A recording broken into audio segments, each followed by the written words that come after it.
Breaking the limitation. Breaking the limitation. A year and a half ago, we started a program for our church and then our extended ministry around the world, and that was every member of our ministry, it is now mandatory from our little kids to our adults, it is mandatory for them to develop a strategic life plan. If you do not plan your life, it will be planned for you. We have found that a lack of making a decision is a decision. The difference between the rich and the poor is a decision. Indecision is a decision. I also discovered something that was so key. Chapter number 3 of 1 Kings chapter 3 verse 9. The Bible is very clear there that Solomon did not pray for wisdom. Solomon did not pray for wisdom. The Bible says he was the wisest man in the world, but Solomon did not pray for wisdom. Solomon prayed for understanding. The problems we have in Africa is not a lack of wisdom. Some of the wisest men I've met in my years are Africans.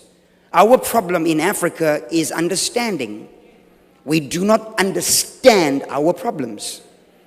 The Ethiopian eunuch in chapter number 8 of the book of Acts, a phenomenal man. He was the treasurer of Ethiopia, which was the kingdom of Africa. He served Candace the queen. The Bible says he was reading, but he could not understand what he was reading. His problem was not an inability to read. His problem was not illiteracy. His problem was he lacked understanding, which brings to note that when Jesus says to his disciples in chapter number 16 of Luke, he says, make friends of unrighteous mammon, that when you fail, they may receive you into their habitations. The word make friends there connotes become acquainted with their world. Have an understanding of their world.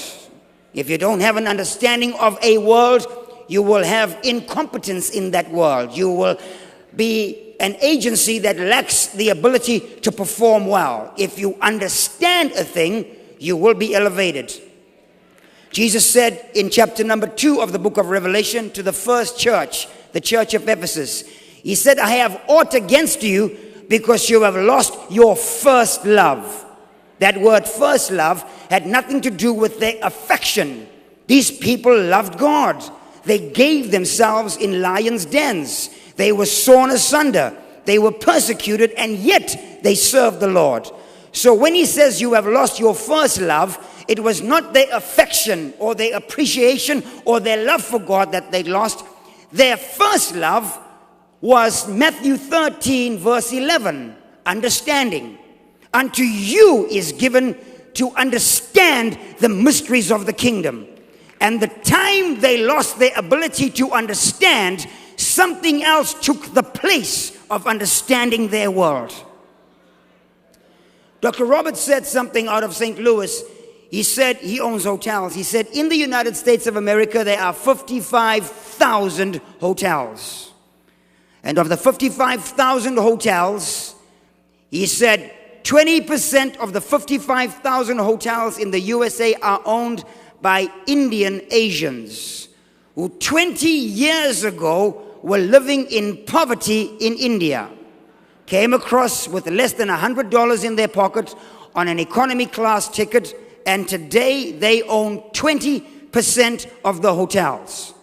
African Americans who principally have been in this country for 500 years only own 155 hotels. What is the difference? It's a lack of understanding.